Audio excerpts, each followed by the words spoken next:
As you've seen by now, this isn't a normal convention. It's not a normal time. So tonight I want to talk as plainly as I can about the stakes in this election. Because what we do these next 76 days will echo through generations to come. I'm in Philadelphia, where our Constitution was drafted and signed. It wasn't a perfect document. It allowed for the inhumanity of slavery and failed to guarantee women, and even men who didn't own property, the right to participate in the political process. But embedded in this document was a North Star that would guide future generations. A system of representative government, a democracy, through which we could better realize our highest ideals. Through civil war and bitter struggles, we improved this Constitution to include the voices of those who'd once been left out. And gradually, we made this country more just and more equal and more free. The one constitutional office elected by all of the people is the presidency.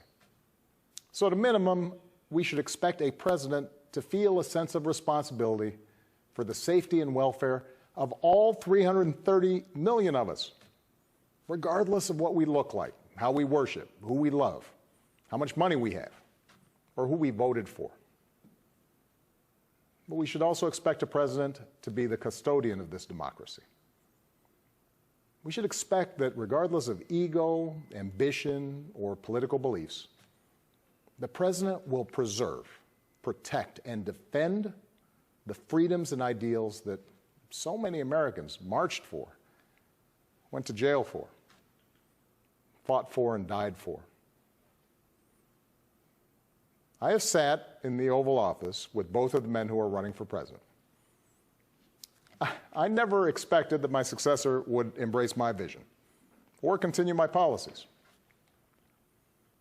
I did hope, for the sake of our country, that Donald Trump might show some interest in taking the job seriously, that he might come to feel the weight of the office and discover some reverence for the democracy that had been placed in his care. But he never did. For close to 4 years now, he has shown no interest in putting in the work, no interest in finding common ground, no interest in using the awesome power of his office to help anyone but himself and his friends. No interest in treating the presidency as anything but one more reality show that he can use to get the attention he craves. Donald Trump hasn't grown into the job because he can't.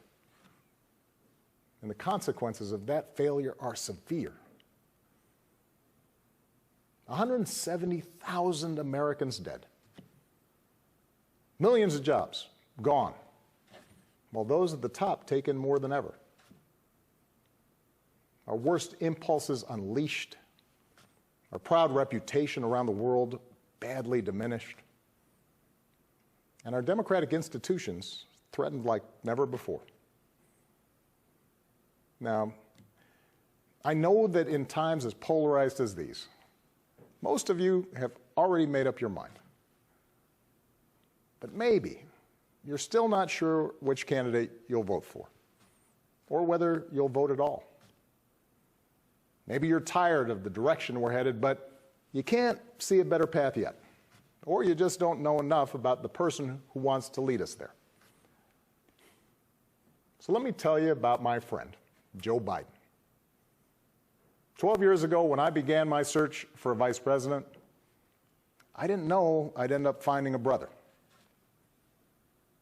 Joe and I come from different places, different generations, but what I quickly came to admire about Joe Biden is his resilience, born of too much struggle, his empathy, born of too much grief. Joe is a man who learned early on to treat every person he meets with respect and dignity, living by the words his parents taught him: No one's better than you, Joe. But you're better than nobody. That empathy, that decency, the belief that everybody counts, that's who Joe is. When he talks with someone who's lost her job, Joe remembers the night his father sat him down to say that he'd lost his. When Joe listens to a parent who's trying to hold it all together right now, he does it as a single dad who took the train back to Wilmington each and every night so he could tuck his kids into bed. When he meets with military families who've lost their hero, he does it as a kindred spirit, the parent of an American soldier, somebody whose faith has endured the hardest loss there is. For 8 years, Joe was the last one in the room whenever I faced a big decision. He made me a better president, and he's got the character and the experience to make us a better country. And in my friend Kamala Harris, he's chosen an ideal partner who is more than prepared for the job. Someone who knows what it's like to overcome barriers and who's made a career fighting to help others live out their own American dream. Along with the experience needed to get things done, Joe and Kamala have concrete policies that will turn their vision of a better, fairer, stronger country into reality. They will get this pandemic under control, like Joe did when he helped me manage H1N1 and prevent an Ebola outbreak from reaching our shores. They'll expand health care to more Americans, like Joe and I did 10 years ago, when he helped craft the Affordable Care Act and nail down the votes to make it the law. They'll rescue the economy, like Joe helped me do after the Great Recession. I asked him to manage the Recovery Act, which jump-started the longest stretch of job growth in history. And he sees this moment now not as a chance to get back to where we were, but to make long overdue changes so that our economy actually makes life a little easier for everybody. Whether it's the waitress trying to raise a kid on her own, or the shift worker always on the edge of getting laid off, or the student figuring out how to pay for next semester's classes. Joe and Kamala will restore our standing in the world. And as we've learned from this pandemic, that matters. Joe knows the world, and the world knows him. He knows that our true strength comes from setting an example that the world wants to follow. A nation that stands with democracy, not dictators. A nation that can inspire and mobilize others to overcome threats like climate change and terrorism, poverty and disease. But more than anything, what I know about Joe, what I know about Kamala, is that they actually care about every American,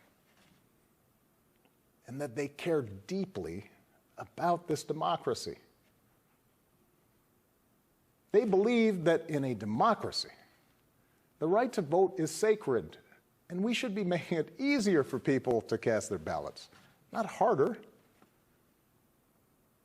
They believe that no one, including the president, is above the law, and that no public official, including the president, should use their office to enrich themselves or their supporters. They understand that in this democracy, the commander-in-chief does not use the men and women of our military who are willing to risk everything to protect our nation as political props to deploy against peaceful protesters on our own soil. They understand that political opponents aren't un-American just because they disagree with you. A free press isn't the enemy, but the way we hold officials accountable. That our ability to work together to solve big problems like a pandemic depend on a fidelity to facts and science and logic, and not just making stuff up.